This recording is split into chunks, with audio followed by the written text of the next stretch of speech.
Bienvenidos a la Noche Infinita. Antes de comenzar, cuéntanos en los comentarios desde dónde nos escuchas y qué temáticas te gustaría que exploremos en el futuro. Leemos cada mensaje con atención y siempre tomamos en cuenta sus sugerencias para los próximos relatos.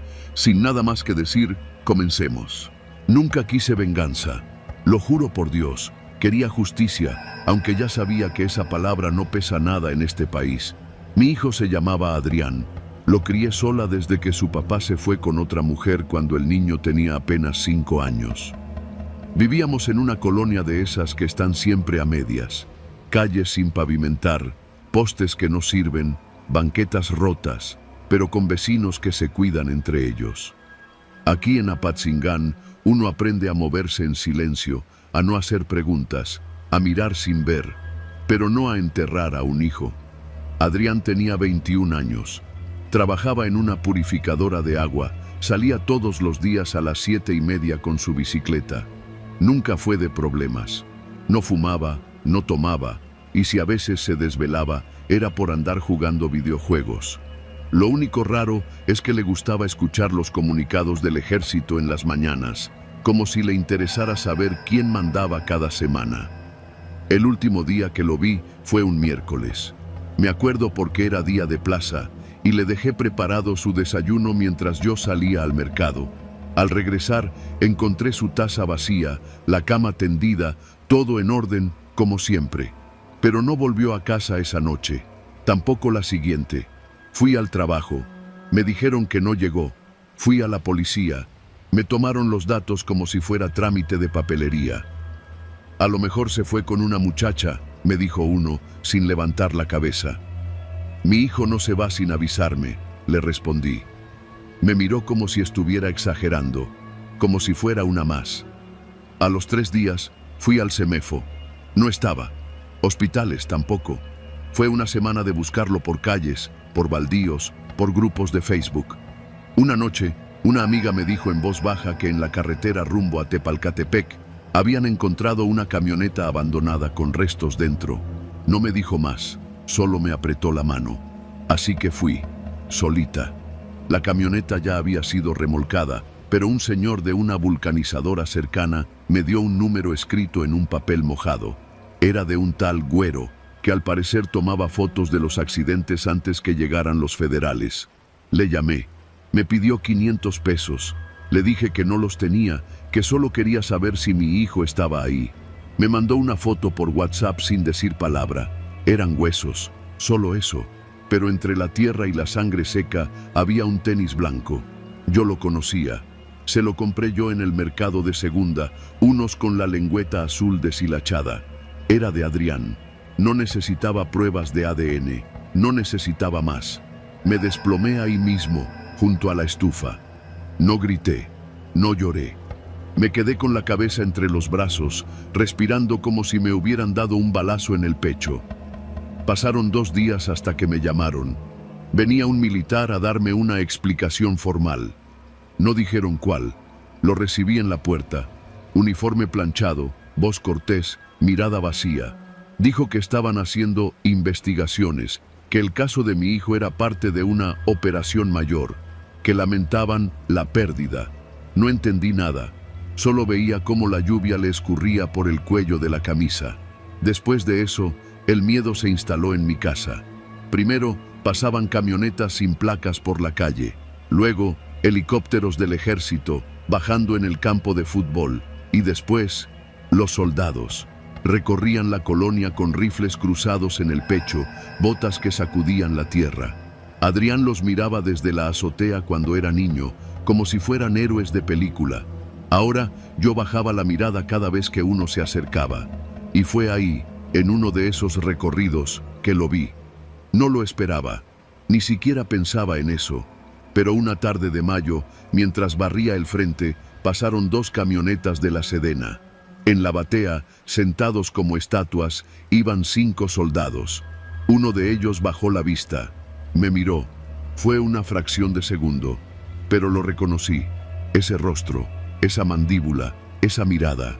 Lo había visto antes, no en mi colonia, no en la televisión, en un video. Uno de esos que corren por WhatsApp y que nadie quiere ver completo. Uno que me mandó, sin querer, un primo lejano, cuando aún buscaba a Adrián. Duraba apenas 1 minuto y medio. Se escuchaban gritos. Un cuarto de concreto, piso mojado. Un joven amarrado con cables a una silla, el rostro golpeado. Uno de los hombres que lo rodeaban se acercaba y lo insultaba. Ese hombre era él. El soldado que ahora me miraba desde una camioneta del ejército. Sentí que el corazón se me iba por la garganta. Dejé caer la escoba. El soldado apartó la mirada. La camioneta siguió. El ruido del motor se perdió entre los ladridos de los perros. Esa noche no dormí. No lo denuncié. ¿A quién? ¿A los mismos que me lo mandaron? Solo hice una cosa. Imprimí el video. Le tomé fotos cuadro por cuadro. Una de ellas era clara. El rostro del soldado de perfil, con una cicatriz bajo la oreja izquierda. Lo imprimí también. Lo guardé todo en un sobre y lo enterré en una caja bajo el altar de mi hijo. Esperé. Pasaron semanas. El convoy dejó de pasar. Pero una noche, cerca de las 3 de la madrugada, tocaron mi puerta. No era la policía, no era la Sedena. Eran ellos, los otros. Hombres con pasamontañas, camionetas sin placas. Uno traía una tablet. Me mostró una imagen. Era la misma foto del soldado. ¿Lo reconoces?, me preguntó. No respondí.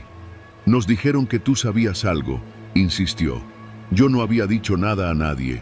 ¿Cómo lo supieron? Entonces uno de ellos, más joven, se me quedó mirando. El chavo era tu hijo, ¿verdad? Asentí. Ese soldado trabajaba con nosotros antes, pero se volteó. Empezó a mover cosas por su cuenta, a levantar gente sin permiso. Otro le interrumpió. Ya no hay códigos, jefa. Todos hacen lo que quieren, pero tú viste algo que vale. ¿Qué quieren de mí?, pregunté. Nada. Solo que sepas que nosotros sí vamos a hacer algo. Él ya no va a estar paseando por aquí. Y se fueron. No entendí si era una amenaza o una promesa. Días después, salió en las noticias. Un enfrentamiento en Michoacán. Un convoy del ejército emboscado. 4 soldados muertos. Uno de ellos con una cicatriz bajo la oreja izquierda. Nada más. Ni nombre, ni detalles. Pero yo supe. Era él. No me sentí mejor, ni peor. Solo vacía. No he dicho esto a nadie, ni a mis hermanas, ni al sacerdote, ni a las madres del colectivo, porque esta no es una historia para contar. Es una herida que no se cierra. Hay quienes buscan justicia, hay quienes claman por la verdad. Yo solo sigo limpiando el altar, cambiando las flores, y cuando me siento en la puerta por las tardes, escucho el viento mover los cables, y a veces juro que alcanzo a escuchar su risa, la de Adrián, libre, donde ya no pueden tocarlo.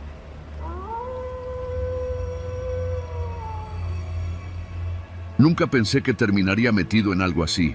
Yo era soldado, sí, pero de los que hacen su trabajo sin levantar mucho la voz. Uno más entre muchos. No era ni el más valiente, ni el más cabrón. Pero sobreviví. Nos destinaron a la Sierra de Chihuahua en mayo. El calor empezaba a apretar. El traslado fue abrupto. De la nada, nos dijeron que nos asignarían a una nueva base que apenas estaba terminándose. Lo raro no era eso. Los traslados son pan de todos los días, sino la forma en que nos lo comunicaron. No hubo junta oficial, ni explicación. Solo órdenes y un camión. Éramos 8. Una unidad pequeña, supuestamente de avanzada. El capitán Rodríguez nos dirigía, hombre seco, de bigote recortado y mirada que no titubeaba. De esos que aprendieron a sobrevivir en el narcoestado sin hablar de más. En el camión nos dijo lo único que necesitábamos saber, según él. Van a cuidar una instalación estratégica, punto. No se hagan preguntas. La base no tenía nombre. Nos dijeron que oficialmente no existía. Solo coordenadas. Sierra Tarahumara, latitud tal, longitud tal. Cuando llegamos, lo primero que noté fue que aquello no parecía una construcción militar. Era demasiado moderna. Cemento recién colado, cercas electrificadas, torres de vigilancia, sensores térmicos. Ni en las instalaciones oficiales de la Sedena había tanto lujo. Todo brillaba como recién estrenado. Nos recibió un civil, moreno, traje beige, lentes oscuros, botas limpias. Nos pidió los nombres sin vernos a los ojos. Luego se giró y nos dejó solos. Rodríguez ni se inmutó. Durante las primeras semanas todo fue rutina. Guardias nocturnas, rondines, prácticas de tiro. Nadie preguntaba por qué había antenas de transmisión apuntando al cielo o por qué el generador estaba custodiado por 2 perros entrenados con más disciplina que nosotros. Lo raro empezó el día que llegaron los primeros camiones. No tenían logotipos, pero eran Kenworths nuevecitos, blancos, con remolques refrigerados. Llegaban por la madrugada, entre las 3 y las 4, como si quisieran evitar miradas. Bajaban por el camino de terracería que conectaba la base con el poblado más cercano, a más de 1 hora en vehículo. Rodríguez siempre salía a recibirlos, solo él. Nadie más tenía permiso de acercarse. Es equipo médico, vacunas para comunidades rurales, nos dijo una vez, con una sonrisita de esas que dan más miedo que calma. Pero los traileros no eran trabajadores normales. Uno de ellos, recuerdo, llevaba un rifle de asalto cruzado en la espalda, como si fuera parte del uniforme. Nadie lo cuestionó. Una noche, mientras hacía ronda, me acerqué más de la cuenta a uno de los remolques. Estaba mal estacionado, y el reflejo de la luna dejó ver algo por una rendija. Paquetes envueltos en plástico negro, como los que se usan para el fentanilo en polvo. Y no eran pocos. Calculé, a ojo de buen cubero, que el cargamento valía millones. Me alejé como si nada. Esa noche no dormí. A los pocos días, uno de mis compañeros Morales desapareció. No hubo balacera, no hubo sangre, simplemente ya no estaba. Su litera intacta, su rifle en su sitio, como si se hubiera esfumado. Rodríguez dijo que lo habían reubicado por indisciplina, pero Morales era el más cuadrado de todos, uno de esos que no hablan ni se quejan. A nadie le cuadró su salida. Desde ahí, todo cambió. Los cargamentos empezaron a llegar con más frecuencia, 3, 4 veces por semana. A veces, 2 en un solo día. La rutina dejó de ser militar. Ahora éramos custodios de algo que ni entendíamos. Nos volvimos vigilantes, porteros de la nada. Y lo peor, dejamos de recibir instrucciones del ejército. Nada por radio, nada por satélite. Solo Rodríguez, que cada vez hablaba menos y fumaba más. Un día me armé de valor. Quise preguntarle qué demonios estábamos haciendo ahí. ¿Sabe usted que estamos protegiendo, mi capitán? Su respuesta fue seca. Lo único que debes proteger, González, es tu lengua. Hay hombres que matan por saber y hay otros que viven por callar. Decide de qué lado quieres estar. Para entonces ya no dormía. Algo en el ambiente era denso, espeso, como si respiraras humo aunque no hubiera fuego. Comencé a notar detalles que antes pasaban desapercibidos. Por ejemplo, los camiones nunca regresaban por el mismo camino. Llegaban por la sierra, pero no salían por donde entraban. Se iban por otra ruta, una que nadie vigilaba y que cruzaba directamente hacia el norte. Eso me lo dijo uno de los cocineros, un chamaco joven que se encargaba de las raciones. Van pa'l gabacho, sargento. Eso no son vacunas, ni madres, me dijo bajito, mientras limpiaba un cuchillo. Días después, lo encontraron muerto. Se había caído por una pendiente de más de 50 metros. El informe fue rápido, limpio. Cierre administrativo. Nadie lloró. Yo sí. Pasó casi un mes hasta que recibimos la visita de el ingeniero, como lo llamaban los pocos que se atrevían a pronunciar su nombre. Era el capo que, según los rumores, había financiado toda la base. Llegó en una Suburban blindada, con más escoltas que un general. Su rostro nunca se mostró, pero su voz era como aceite caliente sobre el rostro, suave, pero insoportablemente densa. Nos formaron en la explanada. Él caminó entre nosotros, oliendo miedo. Dijo pocas palabras. Los que están aquí ya no están en el ejército. Están conmigo. No se hagan los patriotas, porque aquí no hay patria. Aquí hay silencio, y a los que no saben callar, ya saben cómo termina. Luego se fue, como si nunca hubiera estado, pero a partir de esa noche, Rodríguez cambió. Ya no era solo un capitán, era algo más, un intermediario. El lenguaje militar desapareció. Ahora todo era: el Señor necesita esto, el Señor no quiere preguntas, el Señor no tolera errores. Y entonces supe que nos habían vendido, enteros, como si fuéramos herramientas de carne, armas con uniforme, pero sin alma.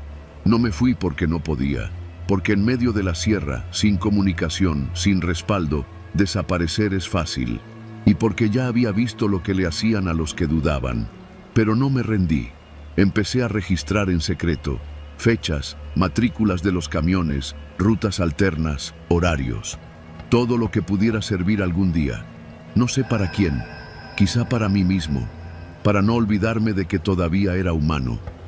Una noche vi algo que terminó de romperme. Uno de los remolques se abrió por error. El chofer lo había dejado mal cerrado. Me acerqué antes de que llegaran los demás. Dentro, junto a los paquetes negros, había algo más. 3 cuerpos, jóvenes. Uno de ellos, una mujer, todos con la boca tapada y las manos atadas con cinchos. Parecían dormidos, pero no lo estaban. Ese cargamento no era solo droga, era gente. Gente que no llegaría a ningún lado. Rodríguez lo vio también, pero no dijo nada. Solo cerró la puerta y ordenó que nadie se acercara. Ahí supe que, si me quedaba, iba a morir. O algo peor, iba a convertirme en eso. Planeé mi huida durante semanas. Una noche sin luna, mientras llovía. Dejé el uniforme, el arma y mis papeles. Bajé por una vereda que solo los tarahumaras conocen, guiado por un mapa viejo que compré a un campesino a cambio de mis botas. Caminé durante 2 días. Dormí entre piedras. Bebí de un arroyo que olía a hierro. Y al final, llegué. A la civilización, a los teléfonos, a las preguntas. Fui directo a la base de Delicias. Nadie me creyó. Me llamaron desertor. Me investigaron. Pero tenía las pruebas. Y eso bastó. No puedo contarte qué pasó después. Solo que la base fue desmantelada en un operativo silencioso. Que Rodríguez fue encontrado en su litera con un tiro en la sien. Y que el ingeniero sigue libre. Porque hombres como él no desaparecen, solo se reubican. Yo estoy vivo. Cambié de nombre, de estado, de historia. Pero cada vez que escucho un camión Kenworth en la madrugada, algo dentro de mí se congela. Porque sé lo que transportan, porque sé lo que fui. Y porque aún me pregunto cuántos soldados siguen ahí, sirviendo sin saber para quién, en algún punto perdido de la sierra, donde la patria ya no tiene bandera, solo precio.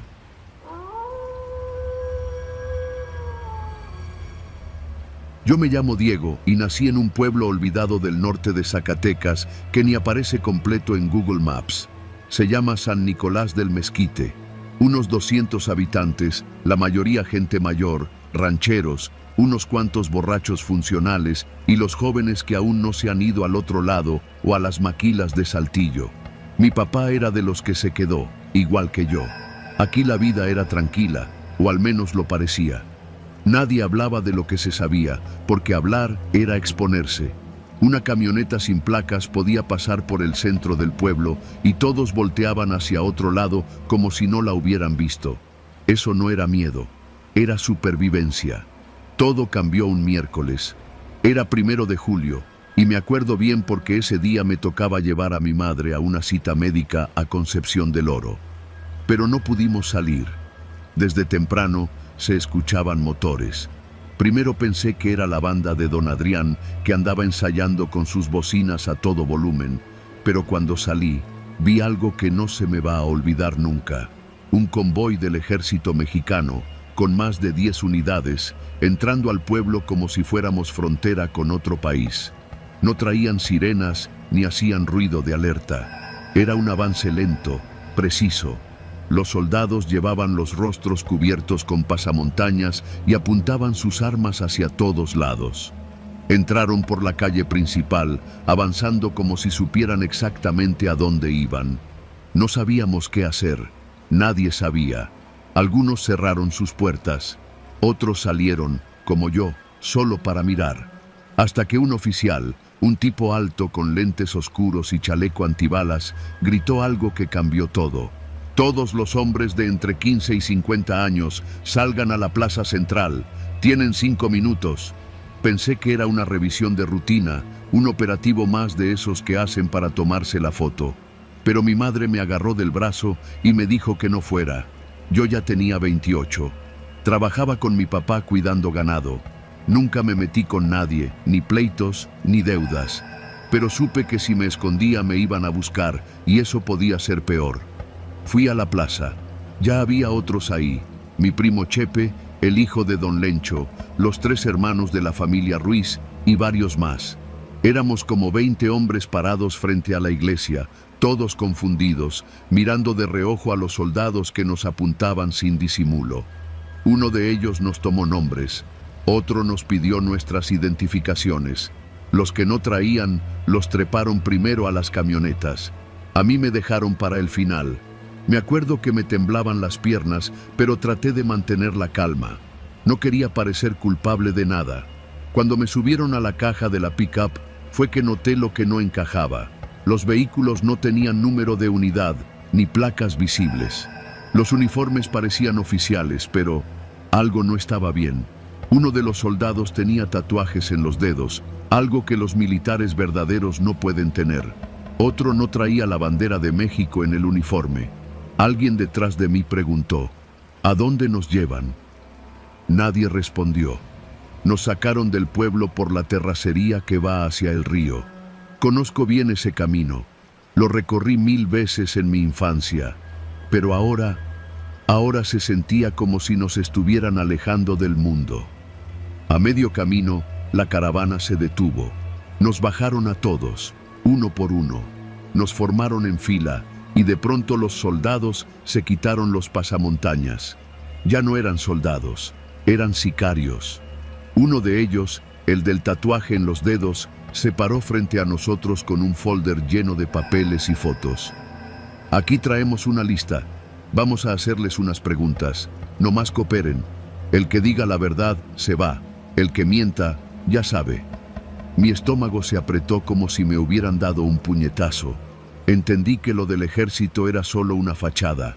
Nos estaban haciendo pasar por una limpia, una purga disfrazada de operativo federal.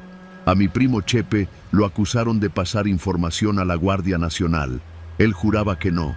Gritaba, lloraba. Lo golpearon con una tabla y se lo llevaron a unos metros entre los matorrales. Ya no lo volvimos a ver. Al hijo de don Lencho lo acusaron de vender piedra para un grupo contrario. Se orinó encima del miedo. Le dieron un cachazo y también lo separaron. A mí me preguntaron si conocía a un tal comandante Pelón. Les dije que no, que nunca lo había oído nombrar. Me miraron con cara de duda. Revisaron su lista. No estaba mi nombre. Uno de ellos, el más joven, me jaló hacia un lado. Tú no estás en la lista. No te metas donde no te llaman. Regrésate al pueblo caminando. Ya sabes lo que pasa si hablas. Y me soltaron. Volví al pueblo a pie, solo. Nadie más regresó conmigo. Eran casi las 7 de la noche cuando llegué. La plaza estaba vacía. Las mujeres se asomaban tras las cortinas. Algunos niños lloraban. Los más viejos rezaban en voz baja. Mi madre me abrazó como si me hubiera visto volver del infierno. A las 2 de la madrugada, las redes se llenaron de imágenes. Primero fueron los grupos de WhatsApp, luego el Facebook del pueblo vecino. Se veían claramente 8 hombres colgados del puente de la carretera, con narcomensajes escritos en cartulinas fosforescentes. A uno le reconocí la camisa. Era mi primo Chepe. Los mensajes decían lo de siempre. Esto les pasa a los soplones. El pueblo ya tiene dueño. Cero tolerancia a los traidores. No había presencia militar verdadera. La Guardia Nacional no llegó. Nadie hizo preguntas. Al día siguiente, una grúa quitó los cuerpos como si fueran ramas caídas tras una tormenta. Los cuerpos los entregaron 3 días después. en bolsas negras, sin actas, sin autopsias, solo los restos y el silencio. Desde entonces, el pueblo vive con la boca cerrada. Yo también. No sé por qué me dejaron ir. Tal vez fue un error. Tal vez sabían que con uno que quedara vivo bastaba para que el mensaje se corriera. Un sobreviviente vale más que 8 muertos, dicen. No volví a salir solo. Ya no voy a la plaza. Mi madre me suplica que me vaya. A veces, en la madrugada, escucho motores a lo lejos y siento que vienen por mí. Que fue una tregua, no un perdón. Y cada día me repito lo mismo. Yo no vi nada. Yo no dije nada. Yo no sé nada. Pero cada vez que paso por ese puente, bajo la mirada. Y no porque me dé vergüenza, sino porque sé que algún día mi nombre también puede aparecer en esa lista, y esta vez no habrá error.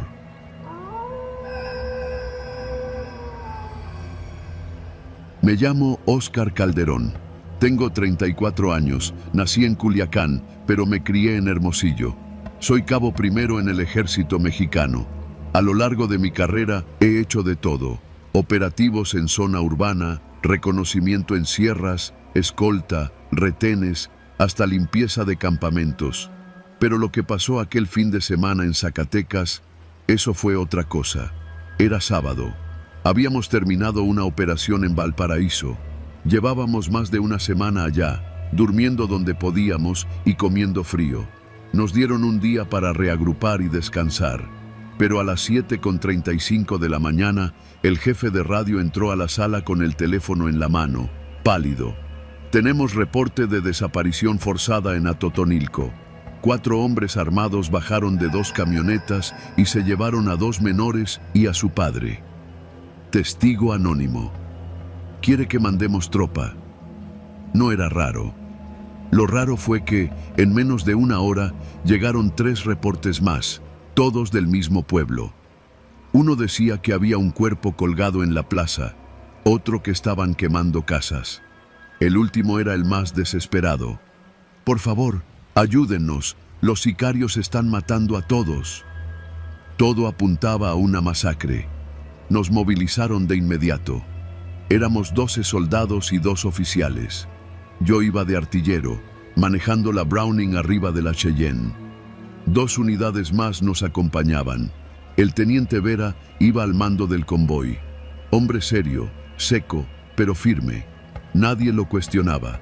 Salimos poco después de las 9:15. Llevábamos el convoy cargado, armamento completo y chalecos antibalas nivel 4. Atotonilco es un pueblo chiquito, unos 800 habitantes, entre los cerros, cerca del límite con Jalisco. El camino era de terracería, y conforme avanzábamos, algo se sentía extraño. No había nada, ni un alma, ni un perro. Casas de adobe cerradas a piedra y lodo, puertas con cadenas, ventanas tapadas con madera. Al llegar, el primer detalle que me inquietó fue que no había señales de violencia. Ninguna casa quemada, ni disparos, ni cuerpos. Nada. Solo un silencio espeso, casi artificial. Parecía un pueblo fantasma. Despliegue en rombo, limpieza por sectores, ordenó Vera por el radio. Nos bajamos, avanzamos con precaución, revisamos casa por casa. Estaban vacías, la mayoría con comida fresca en las estufas, como si todos hubieran salido corriendo en cuestión de minutos. Y entonces escuchamos el primer disparo. Fue un solo tiro, seco, como a 200 metros, del lado norte. Inmediatamente nos reagrupamos y avanzamos. Pero cuando llegamos, no había nadie. Solo un casquillo calibre 9 milímetros y una mancha de sangre en la tierra. Ni rastro del cuerpo. «Esto no cuadra», murmuró López, uno de los compañeros. «Es una trampa», dijo el sargento Montes, que venía conmigo. «Nos quieren aquí adentro». El teniente Vera no lo dijo en voz alta, pero lo sabía. Nos estaban manipulando. Fue entonces cuando uno de los soldados que habíamos dejado en la Cheyenne nos llamó por el radio, nervioso. «Mi teniente, se nos está acercando una camioneta, blanca, Tacoma, trae hombres armados, son varios». No abran fuego hasta que den el primer disparo, respondió Vera. Escuchamos el estallido por la radio. Una ráfaga. Nos están tirando, repito, nos están... El radio se cortó. Corrimos hacia la entrada del pueblo. Apenas llegamos, vimos el desastre. 2 Cheyennes del ejército hechas trizas. La Browning estaba perforada. Los 2 soldados que las custodiaban, muertos. Los habían bajado y rematado en el suelo. Ya no era una emboscada, era una ejecución planeada. El teniente Vera no dudó. Nos quieren rodear, nos están forzando a quedarnos, retrocedan a la plaza. Defensa perimetral. Nos atrincheramos en la iglesia. Era de piedra, sólida. Cerramos las puertas y comenzamos a cubrir los accesos. Nos estaban cazando como animales. Y lo peor, nadie respondía por radio. No teníamos señal de satélite ni cobertura de celular. Estábamos incomunicados. Entonces, uno de los soldados, Reyes, vio por la mirilla algo que lo paralizó. Mi teniente, hay civiles allá afuera, niños, mujeres, vienen caminando hacia nosotros. No sabíamos si eran rehenes, halcones o carnada. Vera ordenó no disparar. Dejamos que se acercaran. Eran 5. Una señora con 3 niños, uno de ellos cargado en brazos y un joven como de 17 años con las manos alzadas. Nos están matando, por favor, déjenos entrar. La señora estaba llorando. Tenía sangre en la ropa. El teniente dudó, pero no podía dejarlos ahí. Los dejamos pasar. Los revisamos uno por uno. No traían armas. El niño más pequeño tenía una cortada en el muslo, leve, pero el joven no hablaba. Solo nos miraba con una mezcla de miedo y algo más. Unos minutos después, escuchamos un altavoz. Alguien afuera, con un tono burlón. Militares, ya los tenemos, no se hagan pendejos, su gente ya está muerta. Ríndanse, salgan de uno por uno y les prometo que los dejamos vivir. Uno por uno. Suelten las armas. Les damos 5 minutos. Y el silencio volvió. Vera no contestó. Solo apretó la mandíbula. Sabía lo que eso significaba. Los querían vivos, pero no para negociar. Pasaron los minutos. Nada. Ni disparos, ni más voces. Solo ese maldito silencio. Entonces vino lo peor. Una explosión. No una granada. Era más fuerte. Habían puesto un explosivo en una de las casas cercanas. Nos lanzaron fragmentos de concreto y tierra hasta la iglesia. Luego vino el ataque. De todos lados. Disparos desde las azoteas, desde las esquinas. Estaban por todos lados. Nos tenían rodeados. Respondimos como pudimos. Yo me subí al campanario con la M4. Otro soldado, Mendoza, cubría el flanco sur con la escopeta. López disparaba desde una ventana con el G3. Vimos por fin a los enemigos. No eran improvisados. Chalecos tácticos, armas largas, pasamontañas, sicarios bien entrenados. Uno de ellos traía lanzagranadas.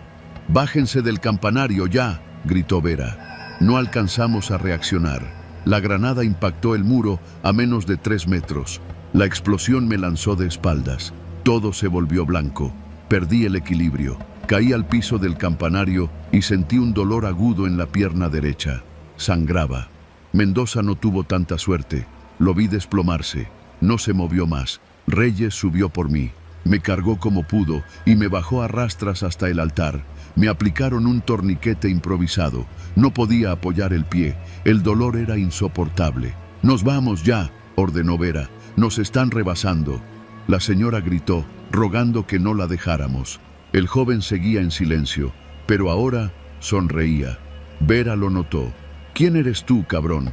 El muchacho lo miró directo y dijo una sola palabra: «Halcón». Entonces lo entendimos todo. Ellos nos habían guiado a la iglesia. Era la última parte de la trampa. Vera le disparó sin dudar. El joven cayó. El grito de la señora confirmó lo que sospechábamos. Ella también sabía. Ya no podíamos confiar en nadie. Nos lanzamos por la puerta trasera. Vera, Reyes, López y yo. Solo quedábamos 4. Corrimos por una calle lateral, esquivando las balas. Reyes recibió un tiro en el hombro, pero siguió. Avanzamos entre casas y corrales hasta llegar a un sembradío. Ahí nos arrastramos, cubiertos por el maíz seco, durante lo que parecieron horas. Los sicarios no nos siguieron. No tenían prisa. Ellos sabían que ya no teníamos apoyo. A las 5:42 de la tarde, por fin, en una colina, logramos captar señal con un radio portátil de emergencia. Vera lanzó el mensaje de auxilio. Nos respondieron desde el cuartel de Jerez. Tardaron más de una hora en llegar con un Black Hawk. Nos sacaron a los 4. Yo con la pierna rota, Reyes con una herida de bala, López con un corte profundo en la espalda, Vera intacto, pero con la mirada perdida. El reporte oficial habló de una emboscada hostil en zona conflictiva. Nunca se supo cuántos eran. Nunca se encontró el cuerpo del joven, ni el de Mendoza, ni el de los soldados de las Cheyennes. El pueblo quedó vacío. Una semana después, la zona fue declarada controlada. Pero nadie volvió a pisar a Totonilco. Hoy sigue siendo una mancha gris en los mapas satelitales. Desde entonces, cada vez que recibimos un reporte de auxilio, nadie actúa sin confirmar con 2 o más fuentes. Porque ahora sabemos que hay pueblos que ya no son pueblos. Son trampas con nombre y cruz, esperando que alguien vuelva a caer.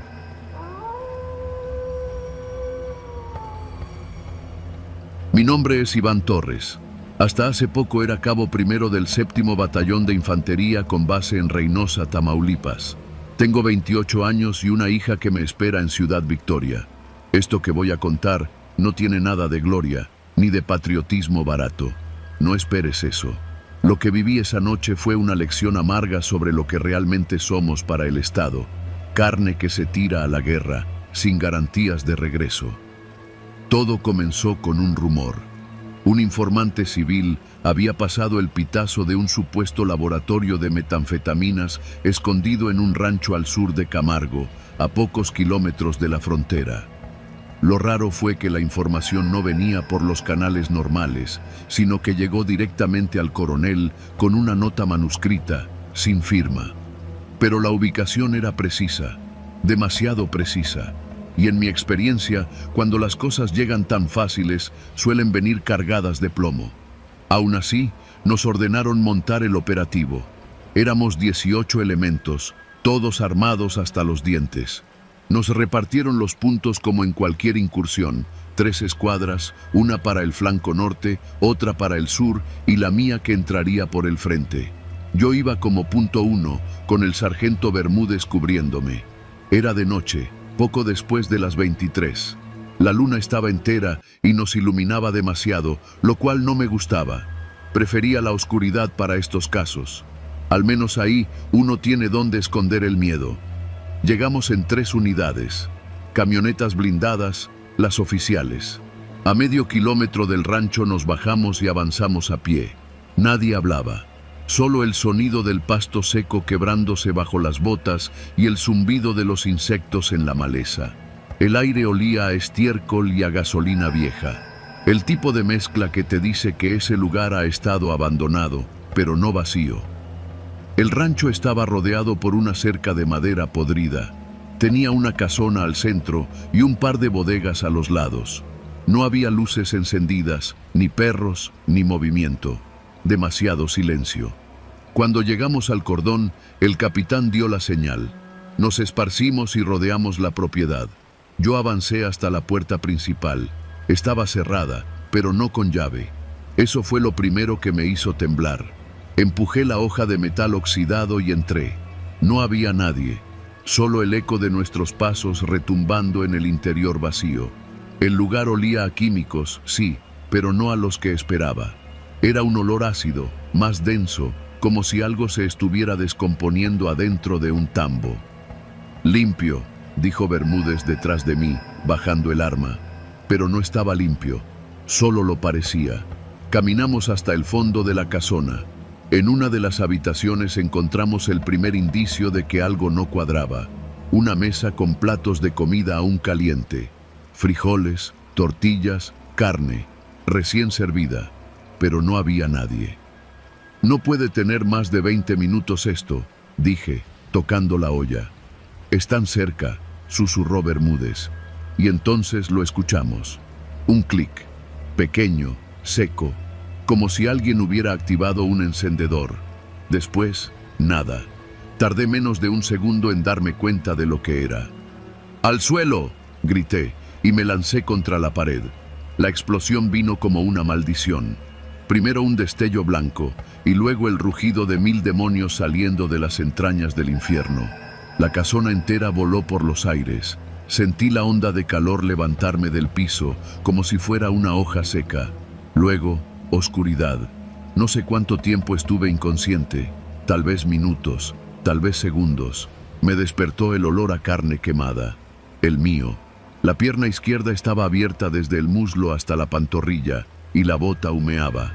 A mi lado, el cuerpo de Bermúdez yacía boca abajo, con la espalda convertida en un mapa de sangre. El rancho era un infierno. Una de las bodegas había colapsado. El fuego devoraba los marcos de las ventanas y la tierra misma parecía hervir. Escuchaba gritos, órdenes dispersas, disparos al aire. No sabíamos de dónde venía el ataque, si es que había uno. Todo había sido una trampa. Nos usaron como cebo. El supuesto laboratorio no era real, o mejor dicho, lo fue, pero lo habían convertido en un señuelo, cargado con explosivos y trampas. Alguien sabía que iríamos. Nos estaban esperando. Los narcos, seguro, pero también me atrevo a pensar que alguien de adentro les dio la hora exacta. Como pude, me arrastré fuera del escombro. Había cuerpos por todos lados. Uno de los soldados tenía la cara completamente derretida. Otro se arrastraba sin piernas, dejando un rastro de sangre sobre la grava. Alcancé a ver a un compañero disparar su arma al aire, gritando nombres. No hubo respuesta. Los radios no funcionaban. 1. La explosión también reventó las frecuencias. Solo ruido blanco. Nos replegamos al perímetro, los pocos que quedábamos de pie. Éramos 6, todos heridos de alguna forma. Uno de los tenientes tenía la clavícula expuesta. Otro había perdido un ojo. El capitán no apareció. Solo encontramos su gorra junto al cráter que había sido la sala principal de la casona. La segunda explosión vino después, más pequeña. Fue una mina artesanal. Se activó cuando uno de los nuestros intentó buscar el cuerpo del conductor. Murió al instante. Perdimos la cuenta de los caídos. No había forma de contabilizar. Solo recogimos lo que pudimos. La mayoría de los cuerpos quedaron irreconocibles. Alrededor de las 2 de la madrugada llegaron los refuerzos. Tarde, muy tarde. Un convoy de Humvees del norte, enviados desde la base de Matamoros. Nos encontraron en estado de shock, cubiertos de sangre y ceniza, como fantasmas salidos del inframundo. Nos evacuaron en helicóptero. Nos hicieron firmar papeles, nos tomaron fotos, nos hicieron prometer que no hablaríamos. Y después, el silencio. En las noticias dijeron que fue una operación exitosa, que se desmanteló un narcolaboratorio de alto impacto y que se detuvo a 5 sospechosos. Falso. No hubo detenidos, no hubo tiroteo, solo un matadero diseñado para matarnos. Ni siquiera recuperaron todos los cuerpos. A mí me dieron licencia médica y una carta de recomendación para una medalla que nunca llegó. Me dijeron que había sido un héroe, pero no me siento así. Me siento estúpido, porque caímos en una trampa tan burda como cruel. La guerra contra el narco no tiene héroes, tiene sobrevivientes. Hoy camino con una prótesis y tomo pastillas para dormir. Mi hija me pregunta por qué ya no salgo al patio. Le digo que tengo frío, aunque afuera haya 30 grados. Y cuando me pregunta por la guerra, le digo que no hubo ninguna. Solo una noche que se alargó para siempre. Una noche en la que todo estaba planeado, menos nuestra salvación.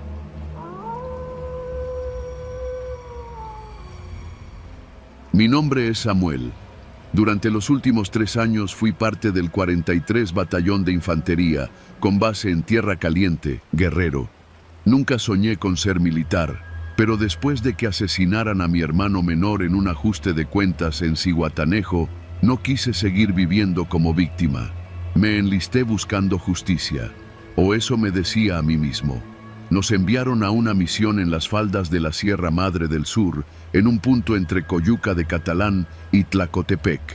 El objetivo era neutralizar un campamento del grupo criminal que controlaba la región. Nada nuevo. Ya sabíamos cómo funcionaba. Llegábamos antes del amanecer, rodeábamos el perímetro y esperábamos la orden de entrar. Limpio. Cirugía militar. Pero esta vez todo salió mal.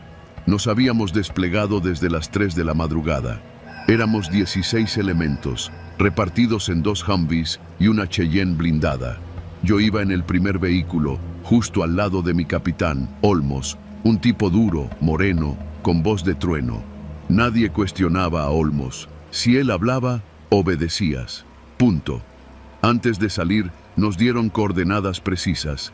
El punto exacto del campamento narco, con imágenes térmicas satelitales.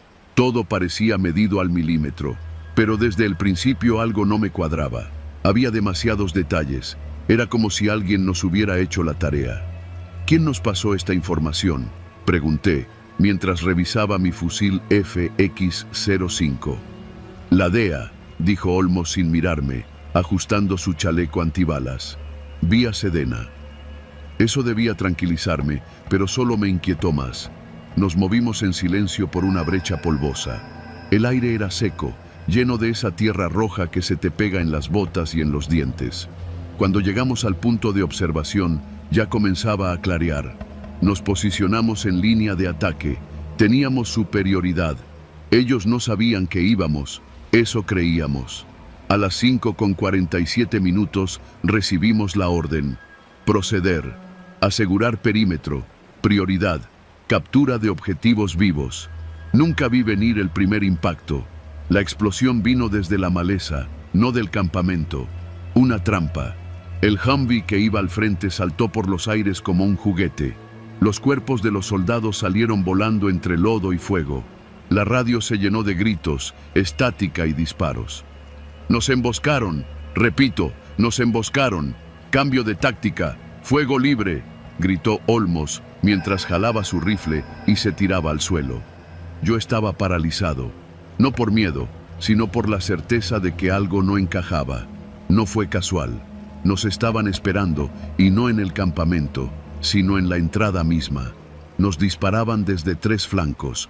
Había hombres con AK-47 en las lomas, francotiradores en los árboles, y lo peor, sabían exactamente por dónde entraríamos, dónde nos detendríamos y cómo íbamos a avanzar. En menos de 10 minutos ya teníamos 6 muertos, los demás heridos, dispersos, buscando dónde cubrirse. Intenté llegar a la Cheyenne, pero un estallido me tumbó de lado. Sangre. No era mía, era de Vargas, el artillero. Le volaron el rostro con un calibre 50. Fue ahí cuando escuché un murmullo en la radio de Olmos. No hablaban en código militar. Era algo más sucio, más crudo. Aquí el coyote. Ya están cayendo. Terminamos y pasamos por el encargo. El capitán no se inmutó. Lo vi, lo juro. Su rostro permaneció impasible mientras en la radio daban instrucciones. No hizo nada por apagarla. No reaccionó como si fuera una señal enemiga. Number.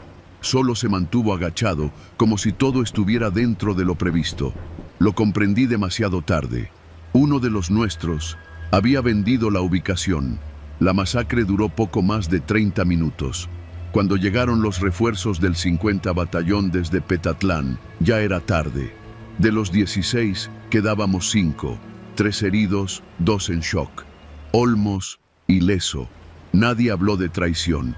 Nadie preguntó por qué las coordenadas estaban equivocadas o cómo supieron exactamente nuestros puntos de entrada. Nos hicieron declarar en el cuartel de Chilpancingo. Todo fue por sorpresa, dijeron. Inteligencia falló.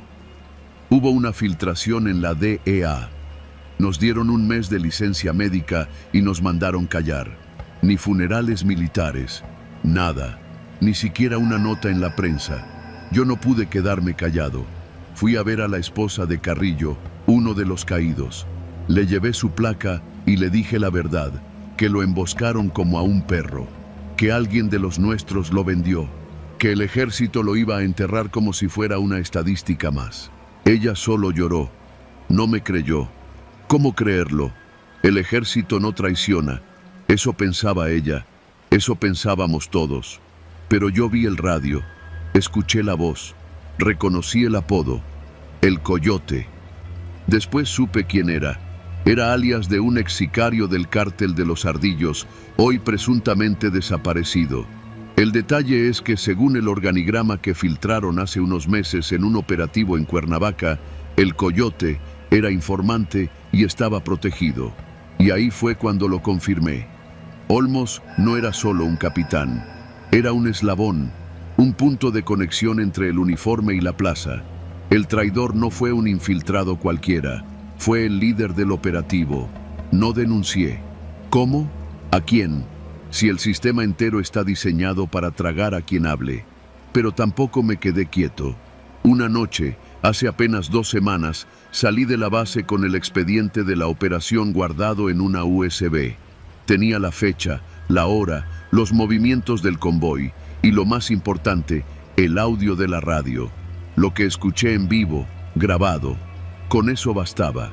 Pensé ir a los medios, a una ONG, incluso pensé entregarlo a los gringos. Pero no, lo subí a una cuenta anónima, un canal de Telegram con apenas 40 seguidores.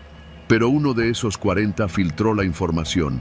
Y ahora, Olmos está en reposición de funciones administrativas. Lo reubicaron, no lo arrestaron, no lo interrogaron, solo lo cambiaron de batallón. Y mientras tanto, nosotros seguimos enterrando a los nuestros. A veces me despierto pensando que todavía estoy ahí, entre lodo y balas, con el rostro de Vargas desfigurado frente a mí y el maldito radio repitiendo las coordenadas. Lo que más duele no fue el fuego enemigo, fue el fuego amigo, el que viene de tu lado, el que te clava el cuchillo por la espalda mientras marchas. Sigo en activo, pero ya no obedezco, no confío en nadie. Y cada vez que me dan una nueva misión, me pregunto si esta será la última. Si esta vez, el traidor seré yo. Pero todavía no, todavía no.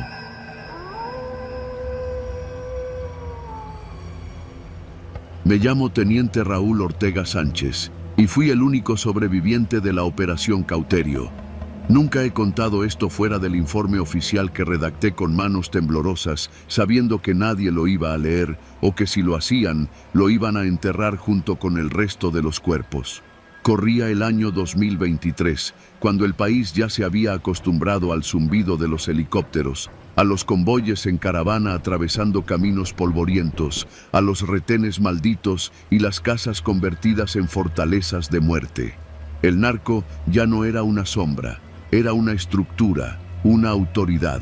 No había día que no nos llegaran órdenes de recuperar territorio, como si lo que enfrentábamos fueran células dispersas y no un ejército clandestino con mejor armamento que el nuestro.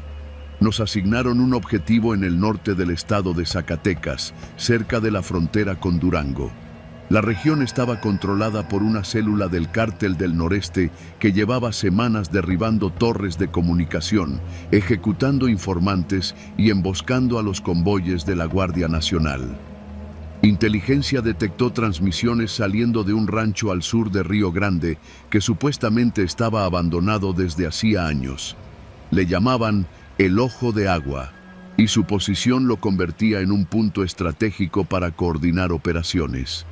Nuestro objetivo era simple: entrar, asegurar el terreno, capturar o neutralizar a los hostiles e instalar un puesto de control. Nos enviaron con refuerzos: 2 camiones blindados, DN-11, un Humvee y 17 elementos a mi mando, todos de confianza, gente que conocía, que había estado conmigo en otros operativos en Veracruz, en Sinaloa, incluso en la Sierra de Guerrero.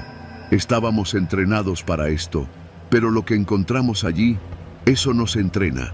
Salimos de madrugada desde la base en Fresnillo, por caminos secundarios, con la radio en silencio y las luces apagadas. Llegamos al perímetro del rancho pasadas las 5 de la mañana. El sol apenas comenzaba a pintar de gris la línea del horizonte y el frío calaba en los huesos. Detuvimos los vehículos a 500 metros del objetivo y procedimos a pie. En formación táctica, avanzamos por la línea de magueyes que rodeaba la entrada principal. Todo estaba demasiado callado. No había perros, ni gallinas, ni una sola señal de que alguien viviera allí.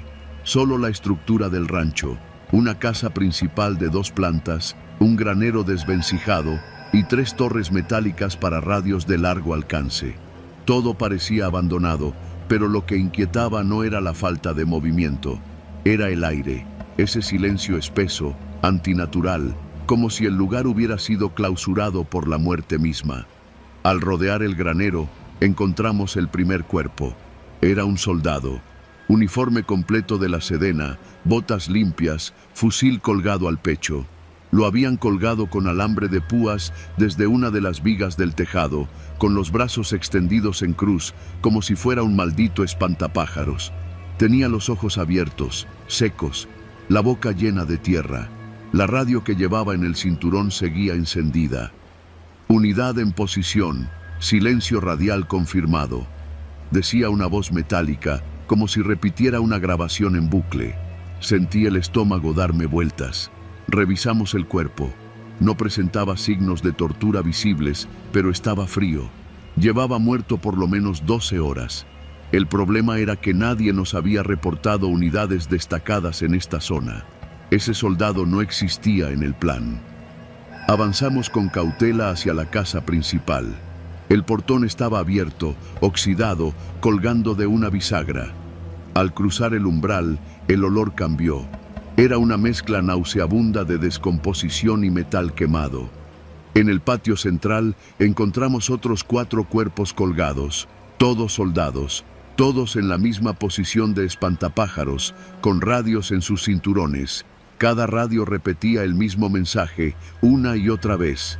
Unidad en posición, silencio radial confirmado. Uno de los soldados que venía conmigo, el cabo Maldonado, vomitó en seco y cayó de rodillas. No lo culpé. Yo mismo sentía las piernas entumecidas. A esas alturas ya sabíamos que algo andaba mal. No era una emboscada, no era una confrontación directa, era algo peor, un mensaje, una advertencia. Entramos a la casa. El primer piso estaba vacío, solo muebles cubiertos de sábanas y huellas frescas de botas. En el segundo piso encontramos una habitación cerrada con candado. La derribamos y encontramos un cuarto de operaciones improvisado. Una mesa con mapas, coordenadas, radios de onda corta, laptops apagadas y documentos con nombres en clave. Había una cámara de video conectada a un dron. Revisamos la tarjeta de memoria. El sargento Martínez la insertó en su tableta táctica. Los videos mostraban grabaciones térmicas desde el aire. Eran patrullas militares, nuestras patrullas. Mostraban los movimientos de unidades completas desplazándose por caminos rurales, grabadas desde una distancia segura. Eso significaba que nos habían estado vigilando por semanas, que sabían cómo nos movíamos, qué rutas usábamos, qué tácticas empleábamos y que estaban listos. «Teniente, mire esto», dijo Martínez. El último video era una toma nocturna desde el interior del mismo rancho. Mostraba a un grupo de soldados siendo formados en fila frente a la casa. 5 hombres. Uno a uno eran ejecutados con tiros a la cabeza. Luego, los cuerpos eran colgados con precisión quirúrgica y un hombre de rostro cubierto conectaba las radios y activaba el mensaje de bucle. Nos estaban mostrando cómo habían hecho todo. Lo habían grabado, con calma, sin prisa. Fue entonces cuando lo entendimos. No era una base de operaciones, era un altar. Decidí evacuar. No íbamos a pasar la noche en ese lugar. Ordené que desmontaran los equipos de comunicación y que recuperaran los cuerpos colgados. Pero cuando nos acercamos a bajarlos, notamos algo. No tenían placas. Ninguno de los 5 tenía identificación visible. Las insignias habían sido arrancadas, los nombres rasgados, las placas desaparecidas. No existían, eran fantasmas, sacrificados, anónimos. Los bajamos como pudimos y los metimos en bolsas. Cuando regresamos a los vehículos, nos dimos cuenta de que algo faltaba. El Humvee que habíamos dejado en la entrada ya no estaba. Solo quedaban las marcas de las llantas. Nos movimos con rapidez. Era imposible que lo hubieran robado sin que lo notáramos. Nadie había escuchado el motor ni el crujir de la grava. Pero no estaba. A esa hora ya no sabíamos si nos estaban cazando o si habíamos caído en una especie de trampa ritual. No alcanzamos a llegar a la carretera. A menos de 200 metros del rancho, uno de los camiones explotó. Una mina enterrada bajo tierra, conectada por control remoto. La onda expansiva me lanzó por el aire. Cuando abrí los ojos, el cielo era rojo. El convoy estaba en llamas. Los gritos venían de todas partes. Disparos, órdenes confusas, fuego cruzado desde la maleza. No veíamos al enemigo, solo sombras, siluetas entre los mezquites. Disparaban y se desvanecían. Perdimos a 8 hombres en menos de 3 minutos. No respondían por radio. Las frecuencias estaban saturadas por el mismo mensaje de siempre. Unidad en posición, silencio radial confirmado. Intenté cambiar de canal. Nada. Interferencia total. Como si las radios ya no nos pertenecieran. Grité, disparé, lloré. Corrí hasta el cuerpo de uno de los soldados que había bajado del camión y lo intenté arrastrar. Tenía el cráneo partido y los ojos abiertos. Otro espantapájaros sin alambre. Los sobrevivientes nos replegamos a una zanja y mantuvimos posición durante casi media hora, sin saber si íbamos a lograr salir. Pedí apoyo aéreo por la radio de respaldo, pero la señal no pasaba. Los drones no respondían. La tecnología estaba muerta. Al final, fuimos rescatados por un helicóptero que ya venía en ruta a otra operación. Nos encontraron por casualidad, heridos, cubiertos de tierra, sangre y ceniza. De los 17, solo regresamos 5, y solo 2 sin heridas graves. Al día siguiente, cuando mandaron un segundo equipo al rancho, ya no quedaba nada. Ni cuerpos, ni radios, ni torre, ni siquiera rastro de que hubiéramos estado ahí.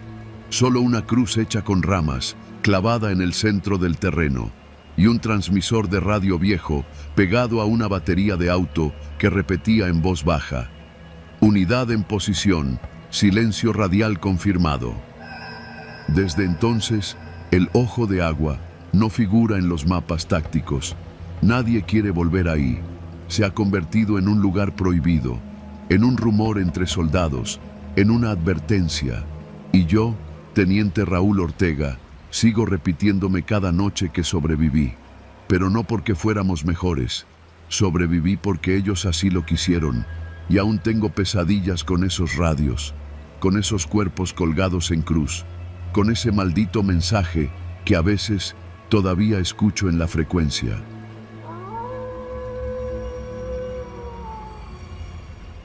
Me llamo Aldo Navarro.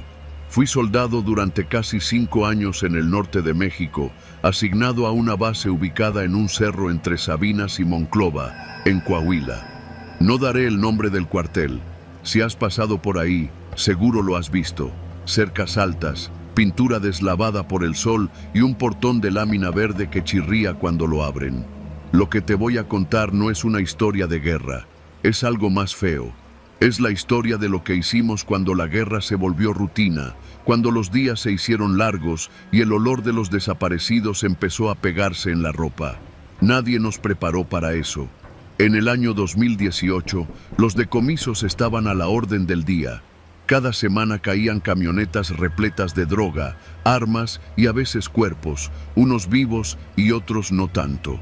Casi siempre eran enfrentamientos rápidos, emboscadas o patrullajes que acababan con al menos un levantado en la parte trasera del camión. El problema no era detenerlos, era decidir qué hacer con ellos. A veces eran sicarios jóvenes, con la mirada todavía de niño.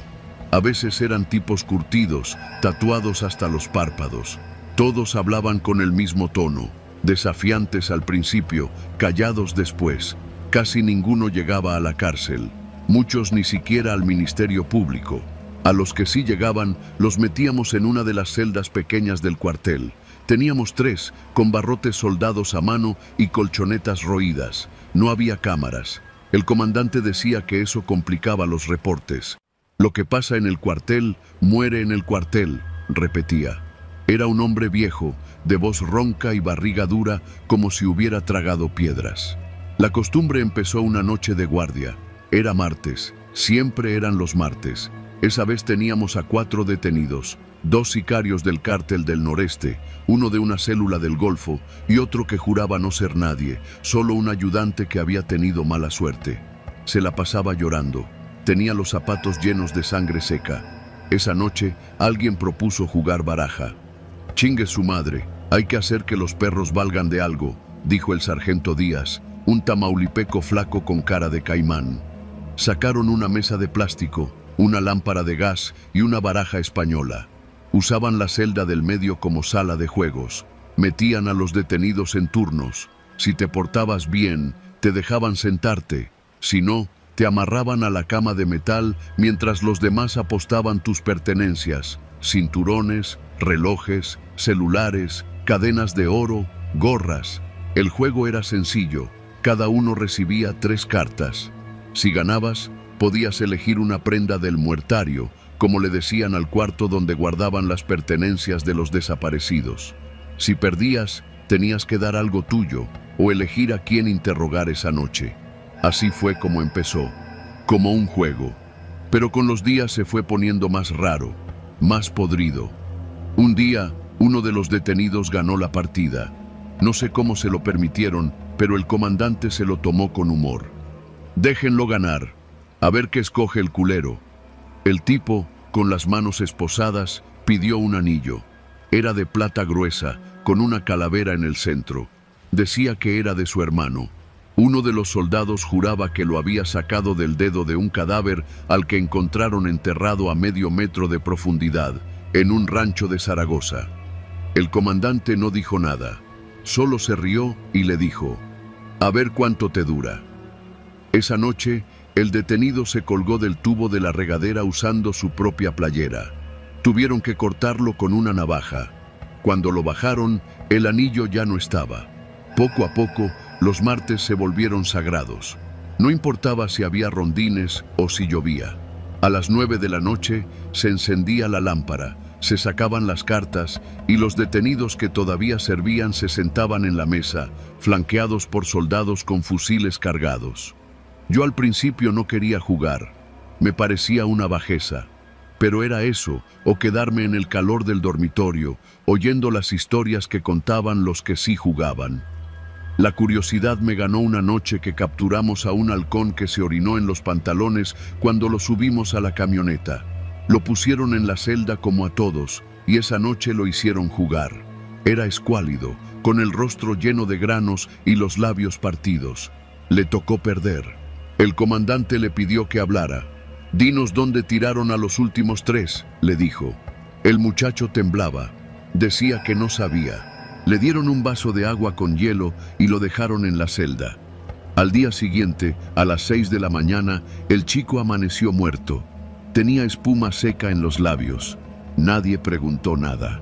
A partir de entonces, los juegos comenzaron a incluir cosas más grandes: mochilas repletas de ropa, radios de comunicación, libretas con claves, hasta celulares desbloqueados. Todo lo que encontrábamos en los decomisos pasaba por la mesa. Pero lo más enfermo fue cuando el comandante dijo: «Ahora vamos a meter cosas de los desaparecidos». El muertario se llenó. Cada vez que aparecía una fosa, algún soldado era enviado a recolectar los objetos que aún estuvieran en buen estado: relojes, anillos, cadenas, zapatos si no estaban tan dañados, playeras, llaveros. Uno encontró una cartera con una foto de una familia y la metió en una bolsa de plástico. «Este será el premio gordo», dijo. Desde entonces, cada martes, alguien ganaba la foto y la ponía sobre su litera. Nadie decía nada. Yo lo hice una vez, y esa noche soñé que la mujer de la foto me hablaba. No recuerdo qué me decía, pero amanecí con la cara húmeda, como si alguien me hubiera llorado encima. Después de eso dejé de jugar. Le dije al comandante que prefería hacer guardia en la torre.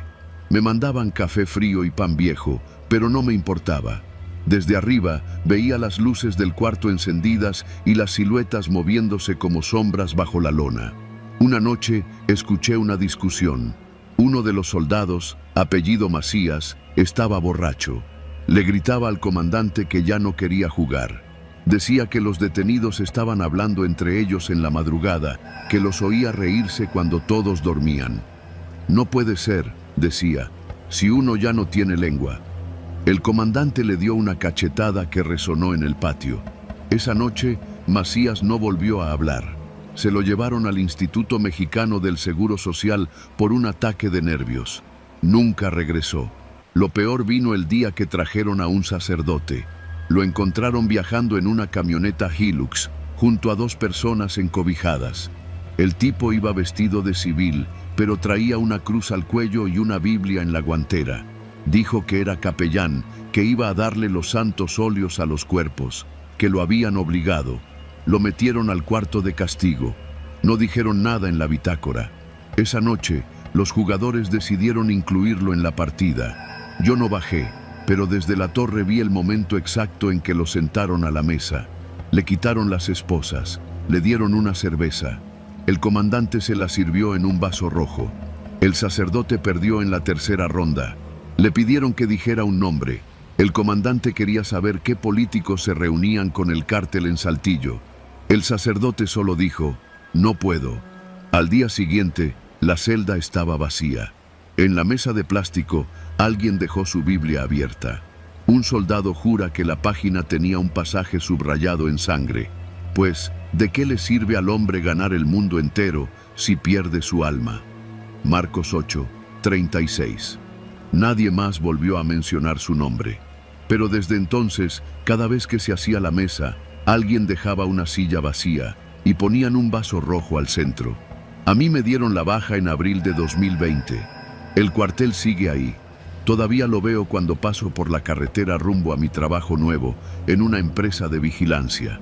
Cada vez que lo veo, me tiemblan las manos, porque sé que la mesa sigue armándose cada martes, que los soldados nuevos ya aprendieron el juego, que los detenidos siguen apostando sus pertenencias, esperando ganar tiempo o clemencia, y porque yo sé lo que nadie más sabe.